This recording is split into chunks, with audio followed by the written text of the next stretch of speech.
How's it going everyone? UCS Productions back for another LEGO Star Wars video, and today I'm going to be walking you through my LEGO room. This is the new LEGO room because obviously I've moved house about 8-9 months ago and I've not even made a proper video since like my sort of returning video, which I don't really classify as a video I suppose. So yeah, this is the first video I'm making back, and I thought it'd be pretty cool to walk you through my newest and what I think is the best LEGO room that I have to date. So without further ado, let's crack on. So we'll start off with the most boring part, the entrance. Obviously beyond that is the hallway, and you basically come down this little alcove and you are in the LEGO room. So we'll start off with, first of all, down here, this is like all of like my minifig section and my original parts bin. A lot of you who are returning viewers will probably know this is I used to color code all of my my parts bin in, which I now wish I'd never bought the color coded version because it's just it looks horrendous, to be honest. I've decided to divide all of like my different minifigures into factions, if you will. So I've got Jedis, I've got Sith, Droids, Rebels, all that kind of stuff, Stormtroopers, all goes down through, they're all separately. And then in this one, I managed to free up some space. So this whole drawer is dedicated to all of my different Phase 2 clone troopers, which I'm definitely going to be making a video about soon. And then I've got my Phase 1 clone troopers in here as well. I have a fair amount of clone troopers, so I cannot wait to make my clone army, which I will be doing this year. The newest addition to the LEGO room, which is quite frankly I think one of the most coolest. I've always wanted to have my LEGO sets and my boxes in the LEGO room, and I was able to go out and buy some more shelves from B&Q and arrange all of my sets, and this is my OCD part coming through here, arrange all of my sets so I could have like, this is all sealed stuff down here, then the bottom shelf is like non-Star Wars stuff, and then I've tried to put them in sort of size order roughly. I believe it starts battle packs and stuff like that at the top, then I've got like the 20 to 30 pound sort of sets here, and then we start to get like the 40 to 60, 70 pound, maybe 80 pound sets there. And then going down here, we've sort of got like the larger ones. And then the coolest sets, or arguably, are all along the top with the UCS sets and stuff like that, which is sort of where the birth of the channel name came from. And there are a few more. So I've also got some stuff down here. I've got a couple of unpackaged Lego Pick-a-Brick haul stuff down there. So I bought, this is like my place in the room for like where the new sets that I've bought I haven't built yet or haven't done anything with go. So I've got the Invisible Hand set, which obviously just came out recently. Then I've got 4 of the new Clone Battle Pack sets, which I'm definitely going to get more of these. I just want to wait until they go on sale. I think Amazon's got them at the minute for like 22, 23 pounds, but I'm hoping that they might drop to 20. I mean, that would be awesome, and then I'll just buy a bunch of them.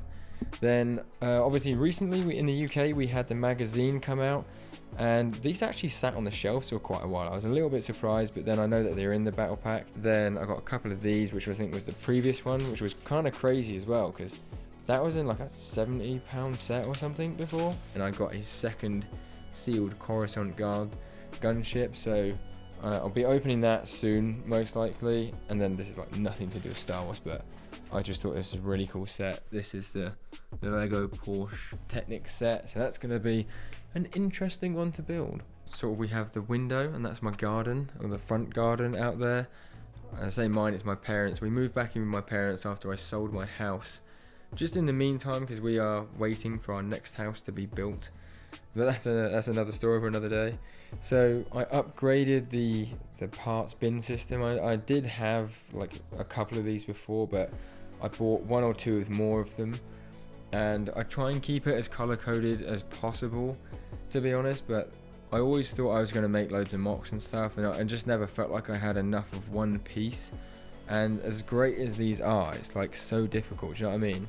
Like to try and fit that much in. I mean, that would literally make like a tiny mock's worth, if you know what I mean.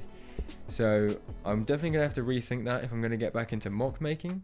But anyway, going forward, we've got a couple of built sets across the top here. This one I was waiting to build for years, and this was like a really cool promotion set. I got that at Christmas when my partner bought me another set which I'll show you in a minute.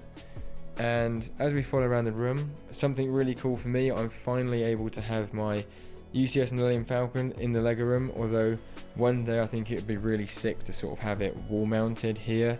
I've seen some of that on the internet. This is where I've just got storage for camera gear and my Lego Star Wars books and stuff, and the decal stuff which I never use anymore because I was quite frankly crap at it.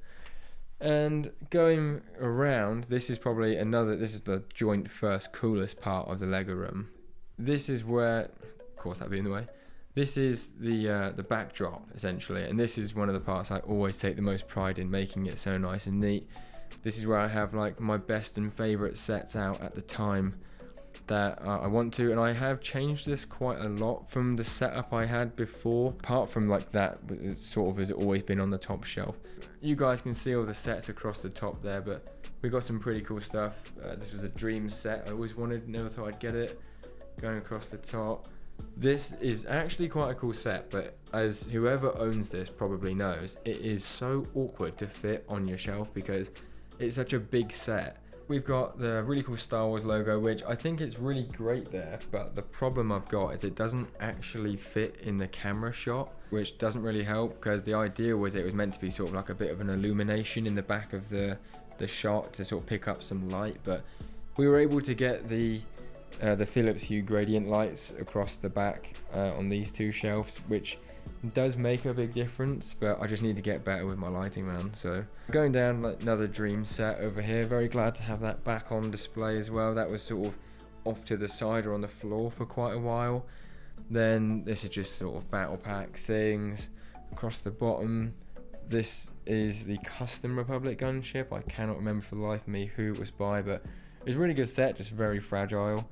We have the Custom Bad Batch minifigures here, which is pretty sick, and then the Lego ones in front of them. Hopefully they'll bring out a Hauser, an actual official Hauser soon.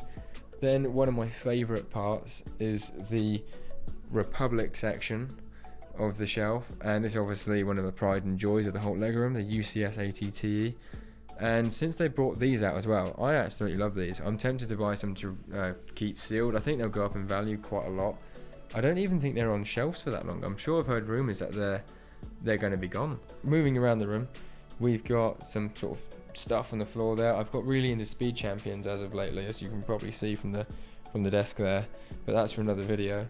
Then the next big feature of the room is this, which you've obviously, a lot of you probably seen before, but I've sort of redone the whole setup when I moved in here, and I'm very happy with it because this used to have these sat on top of it and it just felt a bit cluttered, you know. So we've got some modular sets down there, some of like the Christmassy sets, and on the ones below we have a bunch of ATTs, one of my favourite vehicles in Star Wars. Just think it's really sick.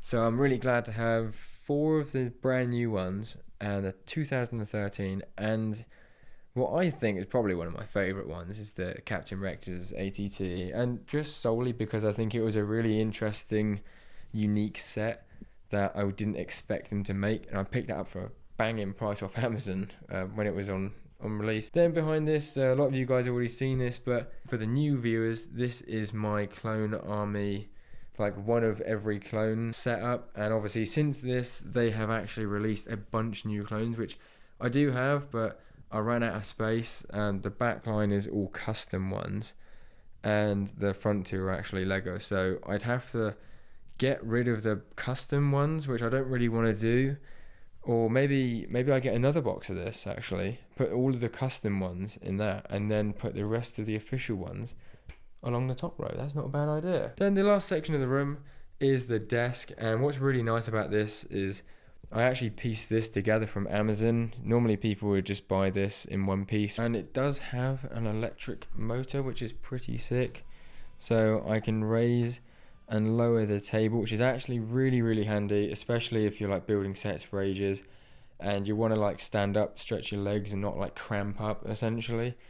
So yeah, I've got my Elgato lights, the Rode VideoMic Pro, and a Canon Mark II the Stream one. It's old now, but you know, it will do the job. I'm not going to spend any more money on the setup. That's the opposite of what we're trying to do. This is pretty much the setup, guys. I've got a little mock there, which I need to make a video of soon, and a pile of minifigures that I'm going to try and split them up into different minifig hauls, because this is what I've been collecting over like the last 6 to 8 months. Anyways, that's the whole Lego room, guys. I hope you enjoyed today's video. There's probably going to be a lot of changes in terms of tidiness happen to this room, because I'm literally showing you this as like raw as it is now. I tried to keep it in a generally good state, but it definitely needs to be better, and I'll probably need to like add some more shelves or something, or maybe change the display, because they need to fit somewhere. But hope you guys hope you guys enjoyed today. You know, feel free to like the video, comment, subscribe. That would be greatly appreciated, and I hope to see you in the next video. Until then, stay safe.